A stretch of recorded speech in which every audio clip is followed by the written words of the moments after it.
Hello friends, and welcome to another East German military stuff video. In the last video I said that hopefully during the autumn I will be able to produce more videos for the channel, but it's actually been a very busy time for me, but I finally found some time in my schedule to get some new content done. And as you can see, I have today a couple of East German Paratrooper items for you to show. I have a couple more items that I will make videos later, but I thought I would start with these two since they are a bit simpler items.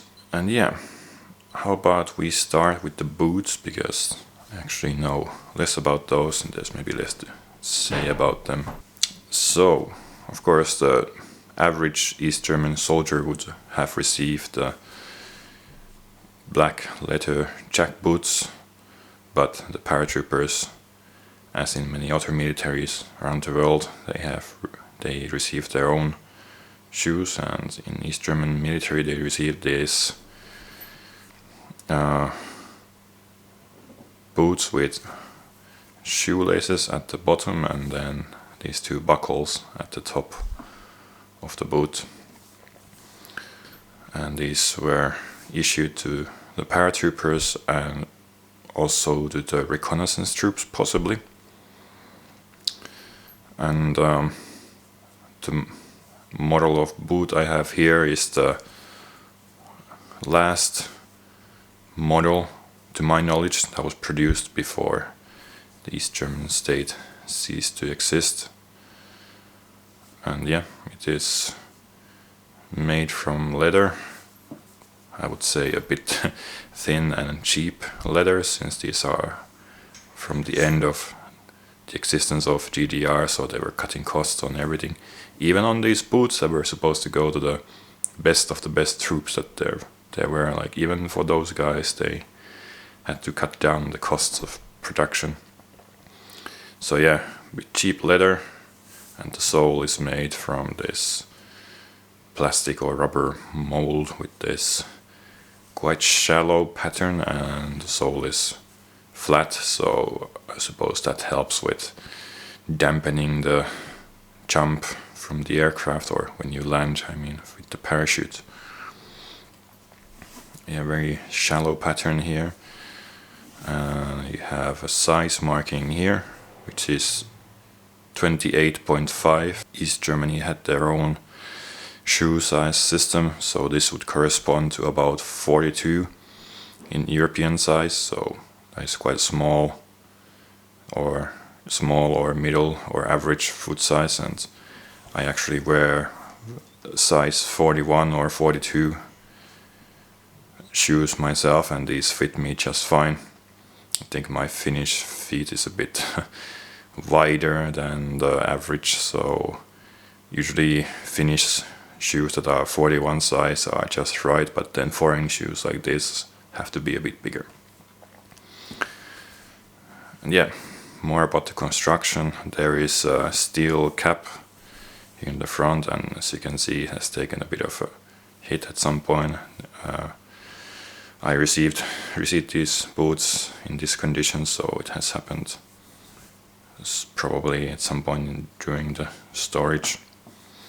And I'm not sure if there's like a steel cap here at the ankle, or at the back. Like, it's very tough here, so I wonder if there's some strengthening piece or something, or even steel, but yeah, it feels very tough here. And yeah, you have shoelaces up to about a bit above the ankle here, and then you have these two buckles.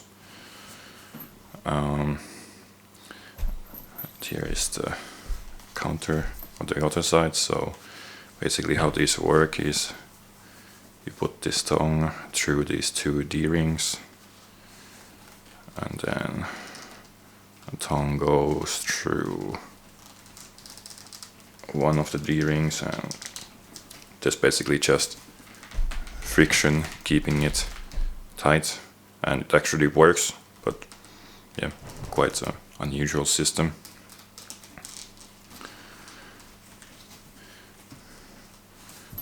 these boots are relatively rare, and oftentimes you see, for example, I think they were French older model military boots that were sold as East German military boots, or sort of as a replacement or something like that, because they have these like they have two buckles here as well, but they work in a different way. That there's actually like a metal spike that goes through a hole in the tongue or something like that. So maybe from afar it can seem similar, but it's not really the same.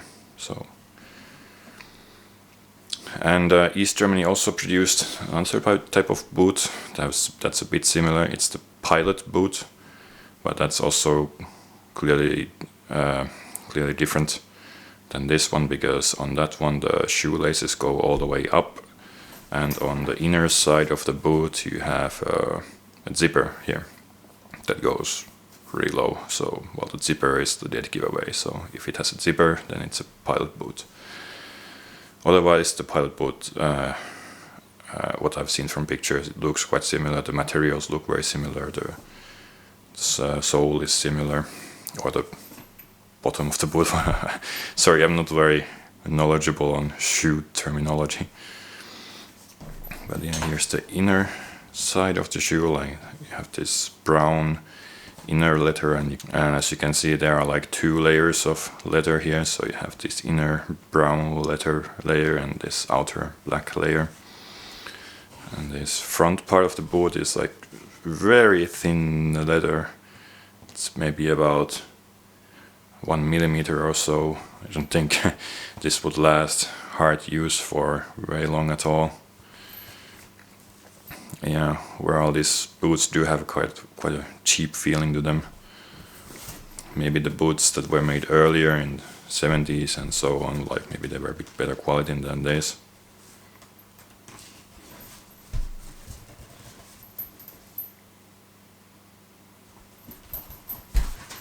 And on this boot we have just one stamp here.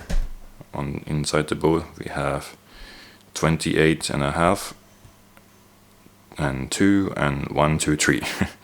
So that's the size, and then two numbers which I don't know what they mean. So if you know, please let me know in the comments. And yes, the buckles have been attached with these rivets, so they are inside here.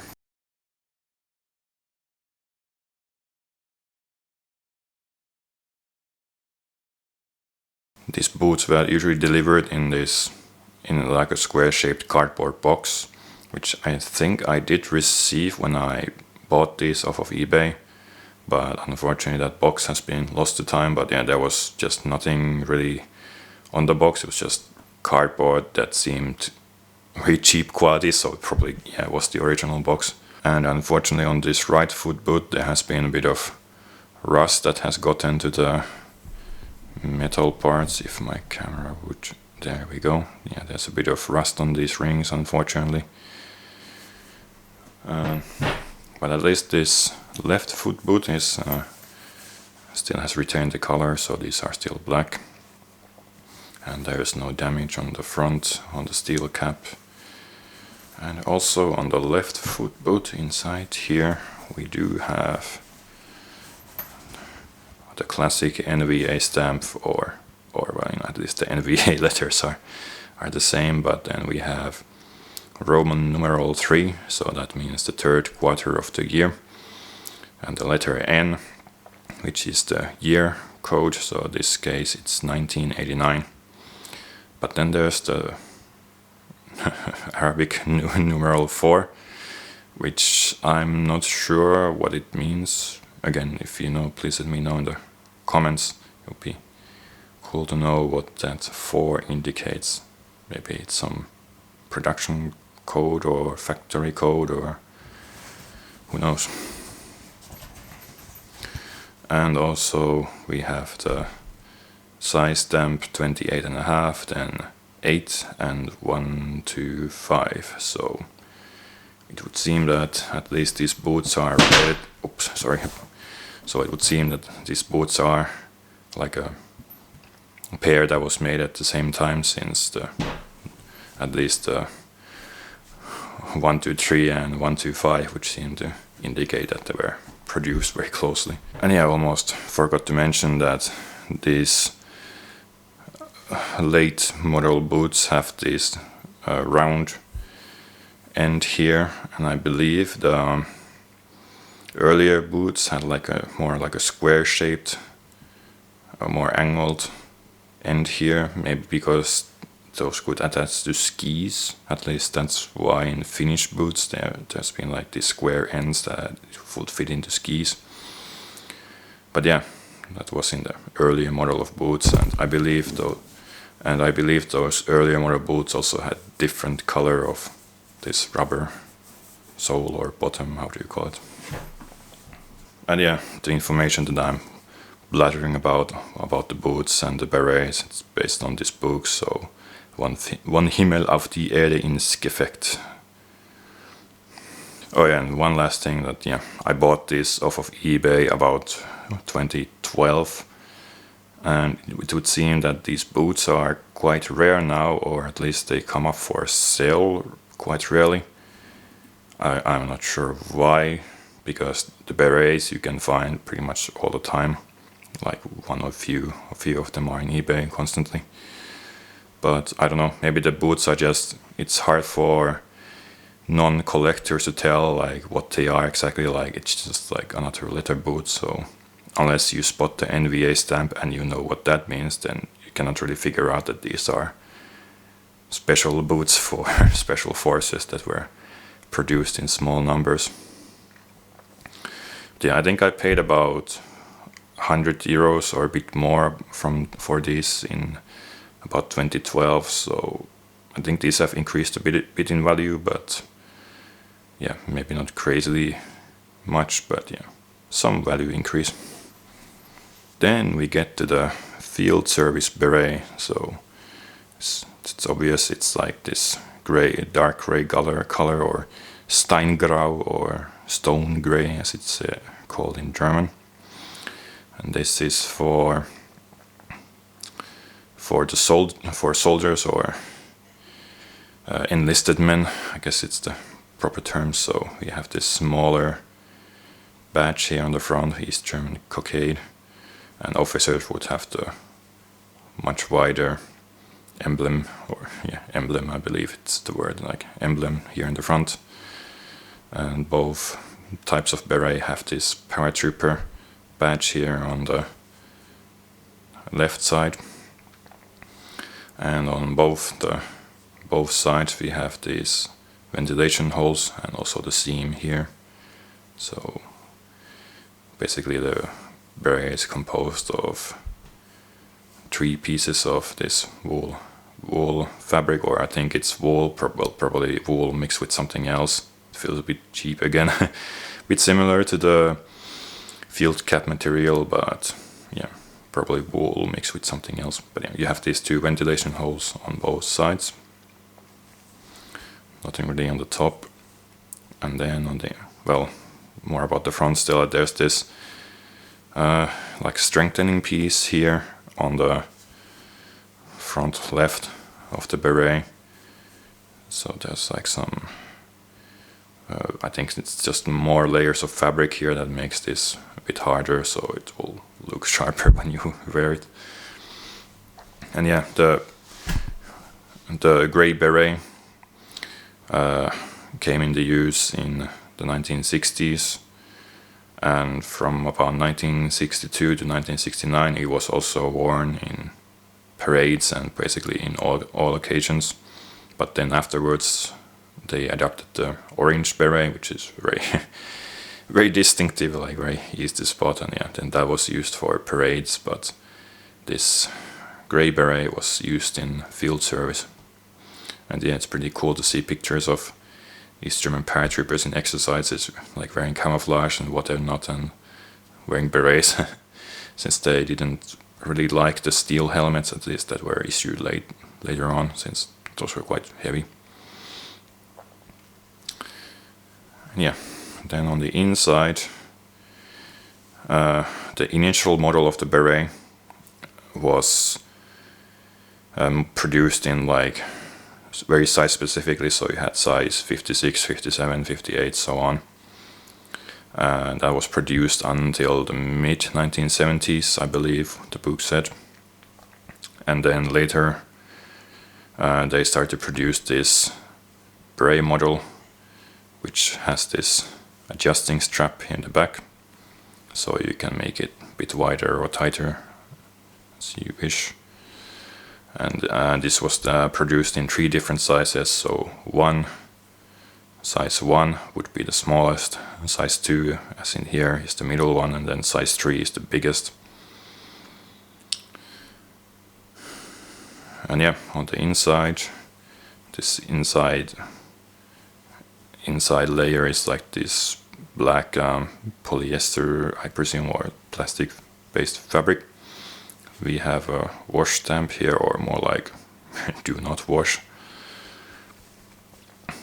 And obviously here in the middle we have this diamond shaped plastic cover for the stamp, so the stamp is actually on the fabric itself, and this diamond here just protects it so it doesn't wear off.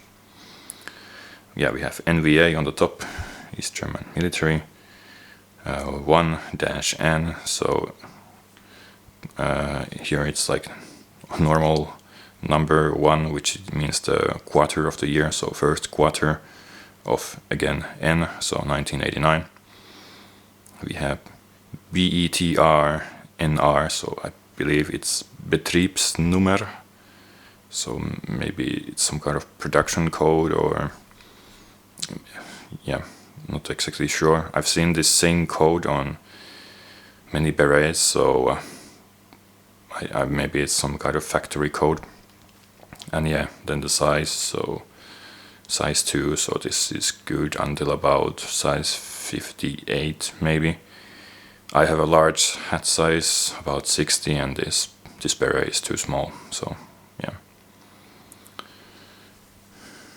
Yeah, and there are quite a bit of fakes of these berets going around. The most common fake is the women's beret, that's been made to look a bit like the Paratrooper beret. So the women's beret is, I think the fabric is darker, it doesn't have the ventilation holes, if I remember right. Usually the badge here on the front is incorrect, it doesn't have the strengthening here, and usually they try to fake it by just sewing on this Paratrooper badge, often not quite in the correct way. And the most obvious tell is that there is no strap here, which you are supposed to have in the later model of berets. And obviously you do not have this diamond shape here, like the covering the stamp. On the women's berets there's just a stamp here in the middle, I think, and it's just like a line of text instead of this circle. So yeah, don't fall for those. I have also seen like a strict-down version of the beret, which was used by the reconnaissance troops more, I believe, than the paratroopers. And yeah, it has just a badge on the front and no paratrooper badge. And yeah, just before the end of the DDR in 1990, so a bit after this beret was made, this DDR emblem changed to the tricolor roundel, so you would have just the 3 colors in a circle. And yeah, that was used for just a few months before then DDR started to use West German gear, and then eventually, well, DDR ceased to exist in October of 1990. And these berets were still produced in 1990, so you can sometimes see berets with the D year code. I think that's pretty much all there is to say about these 2 items. Thank you for watching, and leave a like if you did enjoy the video, and hit the subscribe button so you will get a notification when I'm releasing a new video. Thanks for all of you who have already subscribed. Subscribing is free, so please hit the subscribe button if you did enjoy the content and want to see more. Thanks for watching, and I will see you on the next one.